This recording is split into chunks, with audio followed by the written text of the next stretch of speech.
नमस्कार, आइए आज की टॉप 10 खबरों पर एक नजर डालते हैं। इलाहाबाद हाईकोर्ट की लखनऊ बेंच ने एक बड़ा आदेश दिया है। कोर्ट ने कहा है कि रायबरेली में कांग्रेस नेता और लोकसभा में नेता प्रतिपक्ष राहुल गांधी के खिलाफ एफआईआर दर्ज की जाए। ये मामला उनकी ब्रिटिश नागरिकता से जुड़ा है। सवाल ये है कि क्या राहुल गांधी के पास भारत के साथ साथ ब्रिटेन की भी नागरिकता है।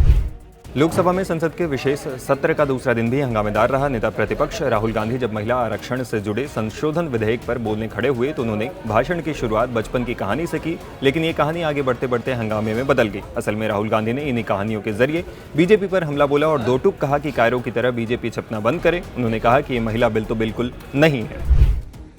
What you're doing because you're scared of what is happening in the politics of this country. You're scared of the erosion of your strength.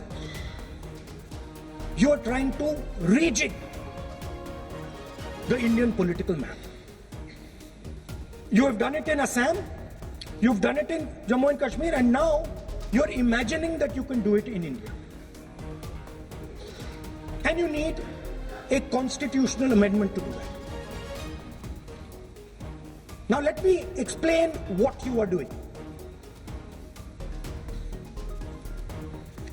You are telling the South Indian states,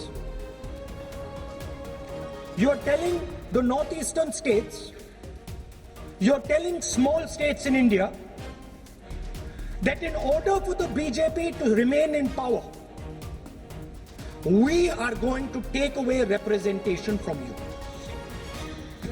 This is nothing short of an anti-national act. This is what you are doing. And under no circumstances are we going to allow you to do it. So I am telling you very clearly right now that the entire opposition is going to defeat this attempt of yours to attack the nation state and deprive OBCs and Dalits of their rightful place in society. अमेरिकी राष्ट्रपति Donald Trump ने दावा किया है कि Iran अपने enriched यानी संवर्धित यूरेनियम का भंडार अमेरिका को सौंपने के लिए तैयार हो गया है। एनरिच्ड यूरेनियम का इस्तेमाल परमाणु हथियार बनाने में होता है। ट्रंप ने व्हाइट हाउस में पत्रकारों से ये भी कहा कि दोनों देश शांति समझौते के काफी करीब हैं। उन्होंने कहा कि अगर ये डील हो जाती है तो तेल की सप्लाई शुरू हो जाएगी और हालात सामान्य हो जाएंगे। पाकिस्तान के झंडे वाले एक टैंकर शालमार ने हुर्मुज स्ट्रेट को पार कर लिया है। डोनाल्ड ट्रंप के हुर्मुज और ईरानी बंदरगाहों की नाकेबंदी के बाद यानी बीते 5 दिनों में ये पहला क्रूड कैरियर है जिसने इस समुद्री रूट को जाने और आने के लिए पार किया है।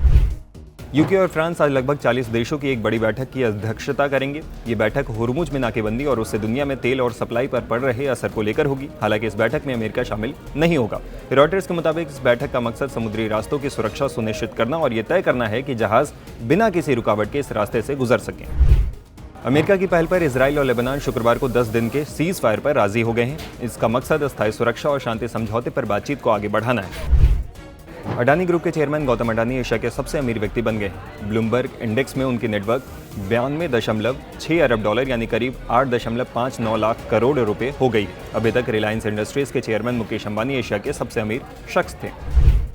नॉमिनेटेड राज्यसभा सांसद हरिवंश सिंह को निर्विरोध राज्यसभा का उपसभापति चुन लिया गया है। हरिवंश के राज्यसभा के डिप्टी चेयरमैन चुने जाने के बाद पीएम मोदी ने उन्हें बधाई भी दी। आज सोने चांदी की कीमतों में गिरावट दर्ज की गई। India Boolean and jewellers association के मुताबिक 10 ग्राम 24 कैरेट सोना 1451 रुपये घटकर 1,52,000 रुपये पर आ गया। वहीं 1 किलो चांदी 1,352 रुपये घटकर 2,50,000 रुपये पर रह गई है। आईपीएल 2026 का 25वां मुकाबला आज गुजरात टाइटंस और कोलकाता नाइट राइडर्स के बीच खेला जा रहा है। मैच गुजरात के होम ग्राउंड अहमदाबाद के नरेंद्र मोदी स्टेडियम में हो रहा है। तो ये रही आज की टॉप 10 खबरें। धन्यवाद।